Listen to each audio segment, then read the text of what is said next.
Sí, mi nombre es Fernando Cárdenas Aguilar, soy ingeniero agrónomo de profesión, egresado del área de ciencias agrícolas de la Universidad Autónoma de Chiapas, Campus 4 Bogotá. Tengo 30 años en el cultivo de banano y plátano. ¿Cuáles son las recomendaciones para un buen diseño de finca? Bueno, para establecer una plantación de plátanos o de bananos necesitamos que el terreno sea un terreno plano, ¿verdad?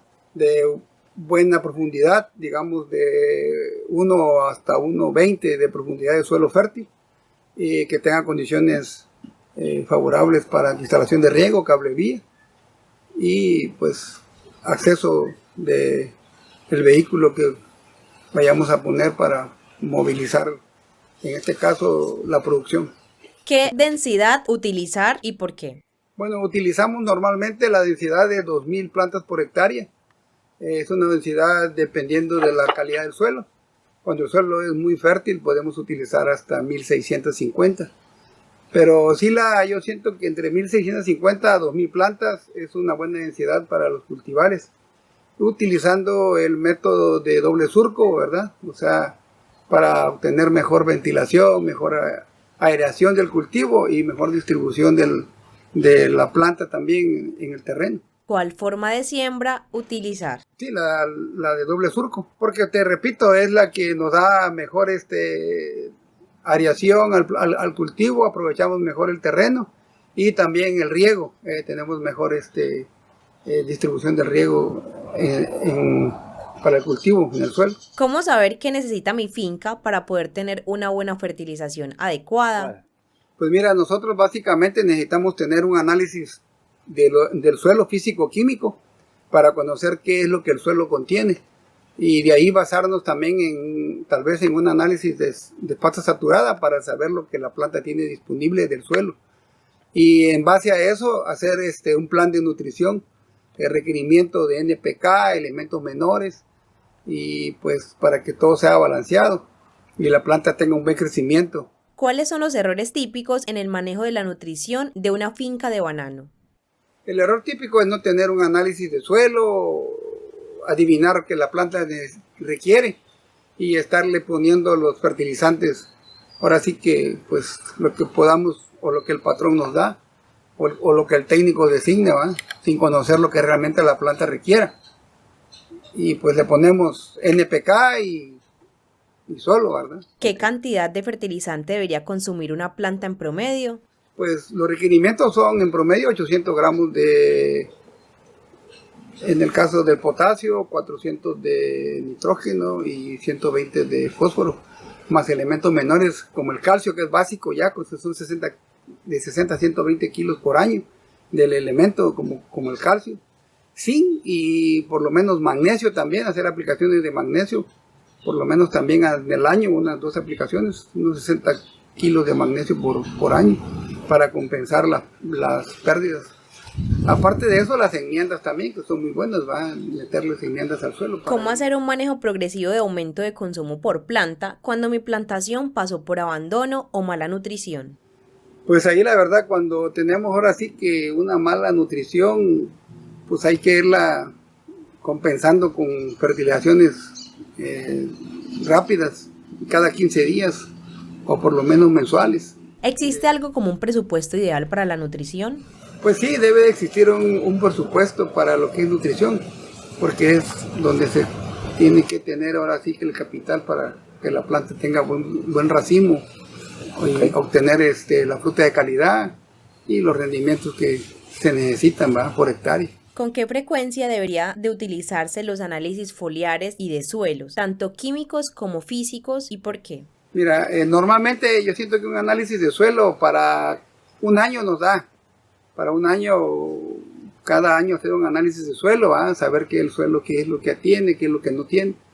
Y los foliares prácticamente yo considero que cada 3 meses estar haciendo análisis foliares para poder determinar qué aplicar foliarmente, porque la planta pues también se alimenta por las hojas y hay que tener las aplicaciones por lo menos de elementos menores como calcio, boro, zinc, molibdeno y otros importantes también como aminoácidos y en el caso también de bioestimulantes para que la planta esté siempre activa. ¿Por qué es necesario tener un mapa de suelos en la finca? Bueno, es necesario porque conocemos la textura, su estructura, su textura del suelo, conocemos su pH del suelo y sabemos qué partes son buenas, qué partes son regulares y malas. Sabemos que los suelos normalmente no todos son homogéneos, son heterogéneos. Y sabemos ahora sí con un mapeo qué vamos a meter, qué fertilizantes o qué enmiendas podemos ir ocupando. ¿La fertilización debería ser por personal, jornal, boleo o fertirrigación por riego? Mira, la fertilización normalmente se hace, ahora sí que vamos a hablar que al boleo. Bueno, no al boleo, se hace personal frente a la planta o al hijo. Normalmente lo hacemos así. Ahora, la fertirrigación es una excelente forma de llevar los nutrientes a la planta. Y donde se ocupa la fertirrigación hay en plantaciones que tienen buen potencial de productivo, porque le llevan el nutriente, ahora sí que diluido al suelo y más aprovechable para la planta. ¿Qué opina acerca del uso del riego en la región de Urabá, donde caen 3.000 milímetros al año? Ponle que aquí tenemos 2.500 a 3.000 milímetros por año, pero no están bien repartidos. Pues aquí es una época seca, una época lluviosa. En la época lluviosa pues sí tenemos cantidades de agua, pero el riego en sí aquí para nosotros es básico en la época seca, que comprende ya de los meses de noviembre hasta mayo. Pero simplemente cuando también se presentan secas o canículas hay que regar, porque el cultivo no puede estar mucho tiempo sin el agua, que es vital para él, que es un 70% de su biomasa, es agua. Entonces necesitamos estar regando constantemente. ¿Qué enfermedades son las que más problemas presentan por cada región o provincia? Pues mira, aquí nosotros la enfermedad que siempre andamos batallando y andamos controlando y andamos tratando de que no se nos suba mucho es cigatoca negra, que es la del caballito de batalla, es la que nosotros realmente trabajamos. Claro, hay otras enfermedades que se presentan como erwinia en el caso de pudres, en el caso de rhapsonia, que es moco, pero pues la más difícil y la que más económicamente hablando es fuerte para el cultivo es el combate a cigatoca negra. ¿Qué prácticas culturales son necesarias para evitar vectores de enfermedades? Bueno, vectores de enfermedades, bueno, hablemos de los famosos chupadores y chicharritas y pulgones y todos esos que transmiten virus. Bueno, aquí nosotros normalmente hacemos raleo de la finca, que no haya mucha vegetación, de hierbe en el caso de malezas, ¿sí? Y pues mantener la finca siempre bien en condiciones de aireación. ¿Cuáles son las prácticas culturales a tomar en cuenta hoy en el 2023 en una finca de banano en el mundo? Bueno, las prácticas culturales para el control de cigatoca negra serían el quitar la fuente de inóculo con una cuchilla que le llamamos el saneo fitosanitario, ¿verdad? Desprendernos de la fuente que está en la hoja y tirarla al suelo, para que en el suelo pues se disperse toda esa infección que podemos tener en el aire, en la hoja que esté expuesta. ¿Qué indicadores de labores debemos tener en cuenta para tomar una buena decisión en campo? Bueno, nosotros aquí el indicador más fuerte es tener siempre la finca sana, es el saneo fitosanitario, normalmente es lo que más buscamos cada semana. Okay. Aparte de que pues hay que tener buen control de malezas, hay que tener buen control en la población para evitar que haya un microclima favorable para el desarrollo de la enfermedad. ¿Cuáles son los principales retos para la producción de banano hoy en día? Yo siento que los principales retos ahorita pues son los costos de producción, que son los que están un poco fuera de órbita en cuestiones de que los fertilizantes, la mano de obra incluso ha subido mucho también de precio, y pues los insumos, el control de cigatoca negra es uno de los que más consume dinero, es un costo anual digamos de unos $1,800 a $2,000 por hectárea año, y estamos hablando que es un buen capital. Sí. Se invierte en el control de la enfermedad y aparte de la nutrición y lo que conlleva tener una plantación, ¿verdad? ¿Cuánto está produciendo una finca promedio en la actualidad en México? Bueno, andamos en promedio unas 2.000 a 2.800 cajas por hectárea año. Ya no hablemos de 3.500 a 4.000, pero pues hay fincas que posiblemente anden en un lucro más allá de las 3.000 cajas, 3.500 por año, pero en promedio andamos ahí de 2.800 a 3.000 cajas. ¿Por qué crees que ha sido tan complejo el desarrollo y el uso de clones resistentes a enfermedades como el Fusarium? Bueno, yo siento que nos ha faltado un poco más de información en el uso de los clones resistentes. Una, porque pues tenemos que tener un fruto que sea ahora sí que aceptado por el consumidor, ¿va? Que tenga lo que contiene, lo que actualmente cultivamos, como es Cavendish, ¿verdad? El sabor, su textura en la pulpa, ¿verdad? Eso es lo que se busca. Ahora, no tenemos clones aquí en la zona resistentes a Fusarium porque pues no tenemos toda la información necesaria, ¿va? ¿Crees que las entidades públicas deberían trabajar en ello? Pues sí, es importante. Debemos de trabajar en conjunto con las instituciones de investigación, universidades y otros centros de investigación donde se dedican al mejoramiento genético de las plantas y tener ahora sí que una alternativa para el futuro, porque pues en México o aquí en Chiapas no tenemos, en la región del Soconusco no tenemos la presencia de la enfermedad, pero pues en un corto o mediano plazo podemos presentar algunos brotes de Fox RT4 tropical. ¿Qué crees que puede cambiar en los próximos años?